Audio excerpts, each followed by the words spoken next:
Lovely day. Today I want to tell you the story that built all of this. Because none of this room, this show, this community, even exists without one man. And it's finally time to tell you his story.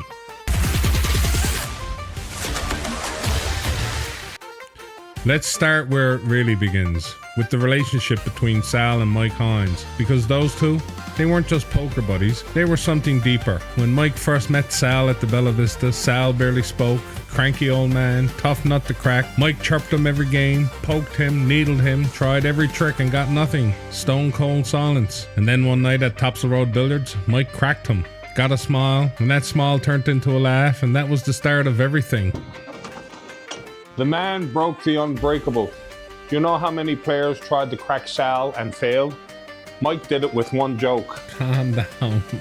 Never. But the moment that really shows who they were to each other happened outside the poker room. One day, Sal was in hospital, uncomfortable, frustrated, ready to sign himself out and walk straight out the door. So he called Mike, and Mike rushed in, no hesitation, no questions, just showed up because that's what you do for someone who matters. And Sal was ready to leave. He wanted out, but Mike talked him down, calmed him, convinced him to stay because he knew Sal needed someone he trusted. And here's the part nobody forgets. The hospital staff already knew Mike. He'd been visiting multiple times. They didn't blink when he walked in. They didn't ask questions. They didn't question. They just nodded. Oh, there's Sal's son. That's family. You can't fake that.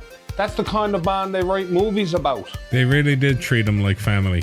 Because he was. And then came the day that changed everything. Sal told everyone he was moving to Ontario to live with and help his brother. He didn't make a big deal of it.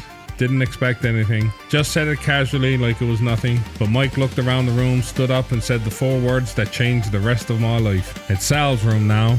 No hesitation, no discussing. Just respect for the man who gave the room its identity. That was the origin moment. The birth of the brand.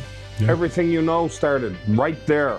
He's not wrong. That moment is the reason you even see me on this screen today. Because once it became Sal's room, everything else followed. The logo, the scoop, the sou'wester, the closet, the conspiracy board, the characters, the inside jokes, the energy, the community. It all came from the legacy of one man. And here's the funny part. When Amanda calls me Sal at the club, I actually love it because it anchors the brand. It keeps him in the room, and it reminds me that everything we built came from someone who didn't even know the impact he had on people. Sal didn't try to be the face of anything. He didn't chase attention. He didn't want a spotlight. He just showed up, played the game, and left behind a legacy strong enough to shape an entire community. And that's why episode 150 is for him. So Sal, if you ever make your way back home, your seat's already waiting. See you on the felt, and run good, you legend.